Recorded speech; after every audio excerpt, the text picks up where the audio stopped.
మోసీ సుందరీకరణ ప్రాజెక్టుపై సంచలన విషయాలను బీఆర్ఎస్ ఎమ్మెల్సీ కల్వకుంట్ల కవిత వెల్లడించారు. ఈ ప్రాజెక్టుకు సంబంధించిన కీలక పత్రాలను కవిత బయటపెట్టారు. అలాగే ప్రభుత్వం దాచిపెడుతున్న కీలక విషయాలను కూడా బీఆర్ఎస్ ఎమ్మెల్సీ కవిత వెల్లడించారు.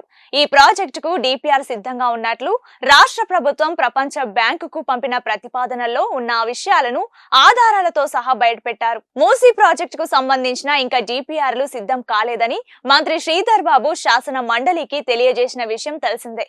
అయితే డిపిఆర్లు ఉన్నాయని, నిర్దిష్టమైన ఆధారాలు తమ వద్ద ఉన్నాయని ఎమ్మెల్సీ కవిత సభలోనే తేల్చెప్పారు. ఈ మేరకు బుధవారం నాడు శాసనసభ మీడియా పాయింట్ వద్ద ఎమ్మెల్సీ కవిత విలేకరుల సమావేశంలో ప్రపంచ బ్యాంకు కోసం రాష్ట్ర ప్రభుత్వం పంపిన ప్రతిపాదనలు బహిర్గతం చేశారు. ఎమ్మెల్సీ కవిత మాట్లాడుతూ మూసీ సుందరీకరణ ప్రాజెక్టుపై ప్రభుత్వం తప్పుడు సమాధానాలు చెప్తోందని విమర్శించారు.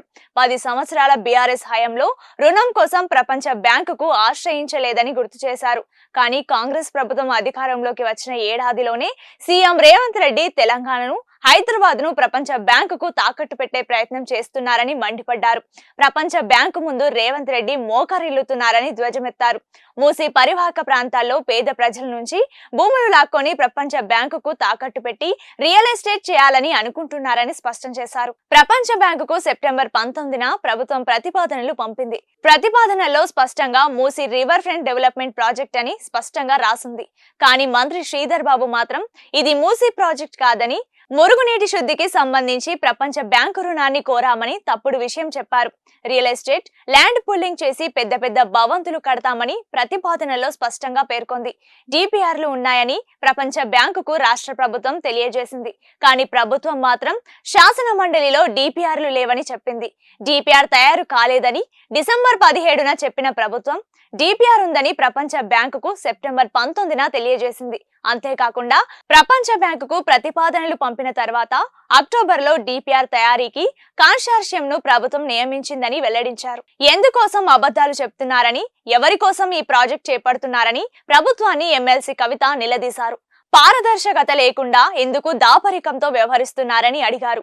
తెలంగాణ తల్లి రూపురేఖలు మార్చే విషయంలోనూ ప్రభుత్వం రహస్యంగా వ్యవహరించిందని గుర్తు చేశారు. మూసీ ప్రాజెక్టు విషయంపై అసెంబ్లీలో ప్రభుత్వం స్పష్టమైన సమాధానం చెప్పాలని డిమాండ్ చేశారు. రాష్ట్ర ప్రభుత్వం కేంద్రానికి, ప్రపంచ బ్యాంకుకు, అసెంబ్లీకి, పేద ప్రజలకు వేర్వేరు మాటలు చెప్తోందని విమర్శించారు.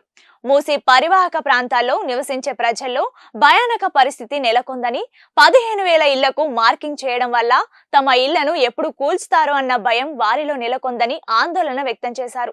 నిర్వాసితులకు పునరావాసం ఎక్కడ కల్పిస్తారో ప్రభుత్వం చెప్పాలని డిమాండ్ చేశారు. ప్రభుత్వం చేయబోయే రియల్ ఎస్టేట్ లో నిర్వాసితులకు ఏం వస్తుందో ప్రభుత్వం స్పష్టమైన ప్రణాళికను వెల్లడించాలని సూచించారు.